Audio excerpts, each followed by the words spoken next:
Your favorite team just got destroyed 42-14, and you're sitting there wondering what the hell happened on that field. The truth is, while you were busy complaining about the refs, there's an entire chess match happening that most fans never see.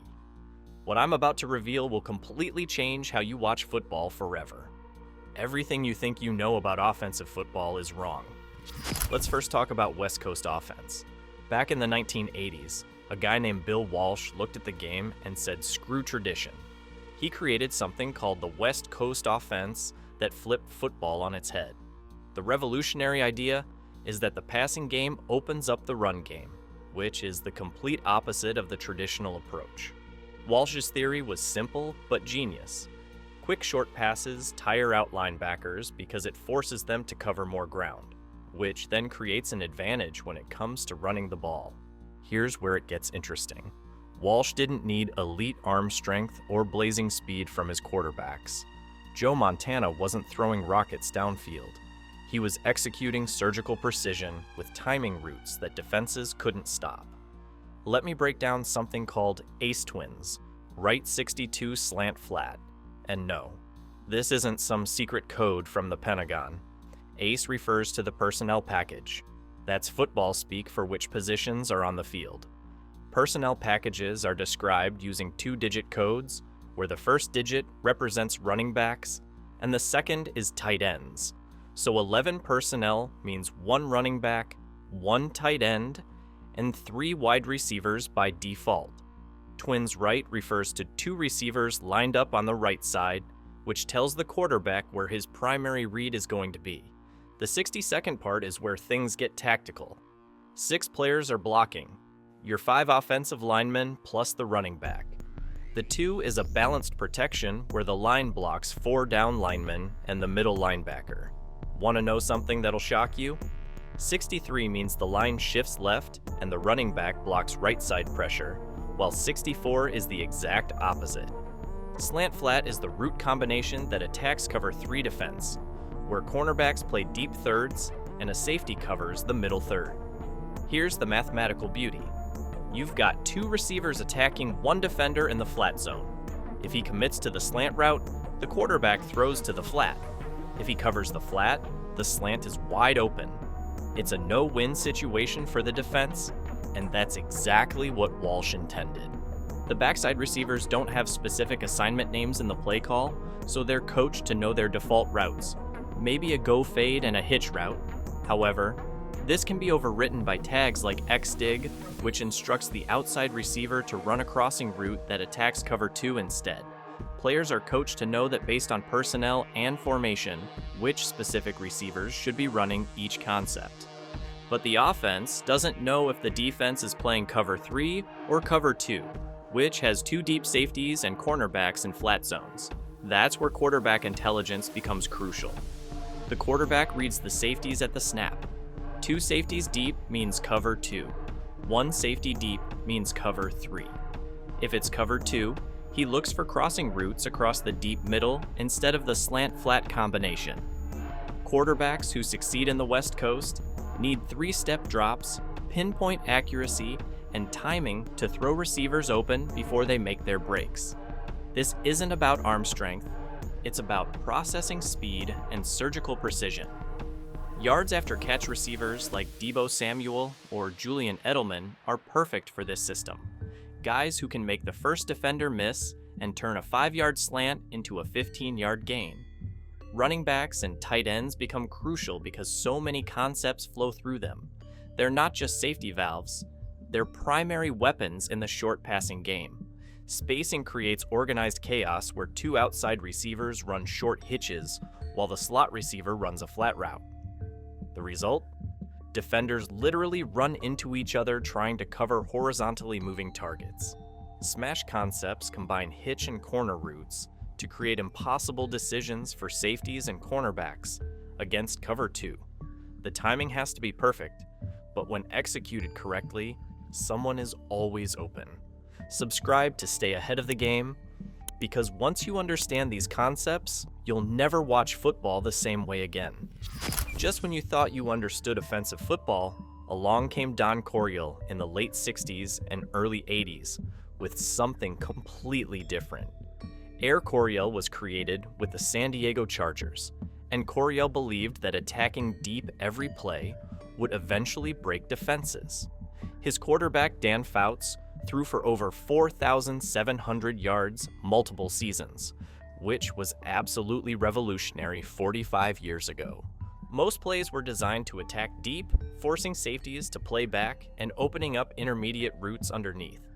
This system revolutionized the tight end position with Kellen Winslow.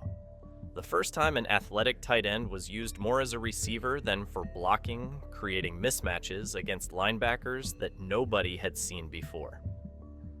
Let me decode I right slot 824, lead 989, F, angle 68 protection. Every coordinator knows exactly what this means. I slot refers to 21 personnel with 2 running backs and 1 tight end. The I formation stacks the fullback and running back directly behind the quarterback, with the tight end lined up next to the tackle. Slot means the right receiver lines up in the slot instead of outside. Fake 24 lead is play action, where the quarterback fakes a handoff to the running back through the 4 hole with the fullback as lead blocker. Here's the genius. This looks like a running formation, so defenses respond with more linebackers instead of defensive backs. But Coryell was running vertical passing concepts out of heavy personnel, creating massive mismatches. By mentioning the 4 hole specifically as part of this fake run, you can see the level of detail that goes into making this believable. The lead indicates it's a fake lead block, where the fullback would be the lead blocker that the running back would follow behind. When linebackers bite hard on this fake, it leaves huge voids in coverage for the actual passing routes developing downfield. 989 tells you the exact routes. Both outside receivers run 9 routes. Go routes, while the tight end runs an 8 route, post pattern. This attacks cover 3 by occupying the outside thirds with corner routes, while the post attacks the seam between the deep safety and linebacker coverage. F angle tags the running back with a specific angle route instead of his default assignment.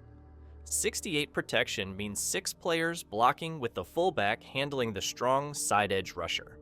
The 8 refers to the specific type of block and direction of the fullback's assignment. Blocking to the strong side because that's where the tight end is lined up. Without specifically declaring this in the play call, we'd be assuming it because all receivers have route assignments as well as the running back. The brilliance is that the offense dictates substitutions and can make them at any point during their drive.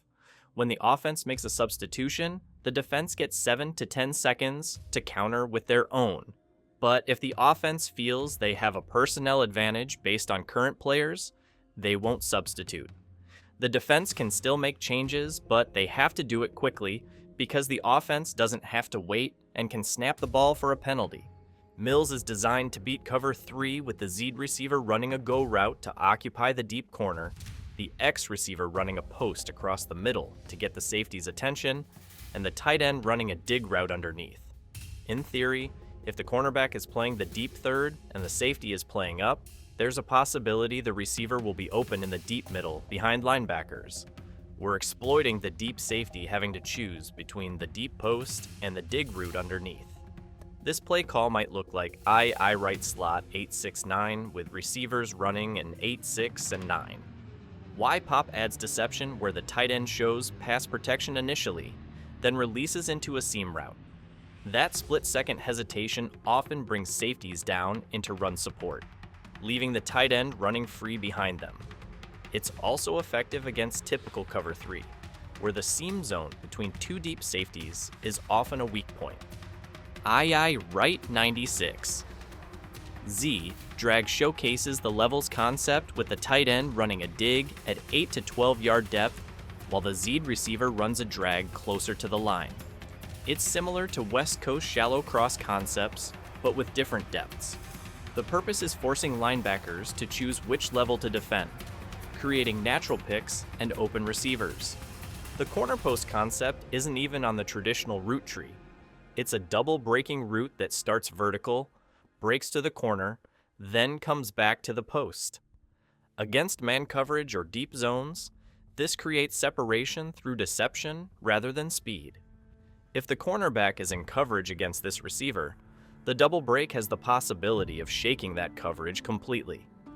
The quarterback's progression becomes reading safeties at the snap. 2 safeties deep means cover 2. Look for dig routes across the middle. 1 safety deep means cover 3. Work the vertical concepts.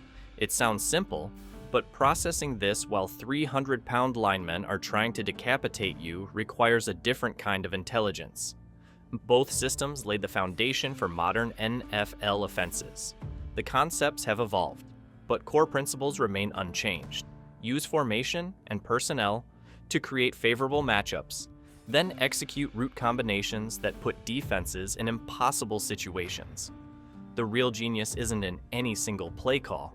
It's in the systematic approach to attacking specific defensive concepts with mathematical precision. While fans see 22 players running around, coordinators see chess pieces executing predetermined strategies based on defensive alignment and coverage. Understanding these systems reveals the incredible complexity that separates championship teams from pretenders. Every snap is a battle of preparation, execution, and mental processing speed that happens at a level most people never appreciate. The beauty of Walsh's West Coast system was proving that precision beats power, while Coryell's Air Coryell showed that vertical aggression could consistently break defenses when executed properly. Both revolutionized their respective eras by challenging conventional wisdom and creating systematic approaches that made average players look elite and elite players look unstoppable. Next time you watch your team get carved up by short passes or beaten by perfectly timed deep routes, you'll know exactly why it happened. More importantly, you'll see the chess match that everyone else is missing. Hit that subscribe button if you want more breakdowns that reveal the hidden strategies behind the game. Because once you see football through this lens, there's no going back to being a casual fan.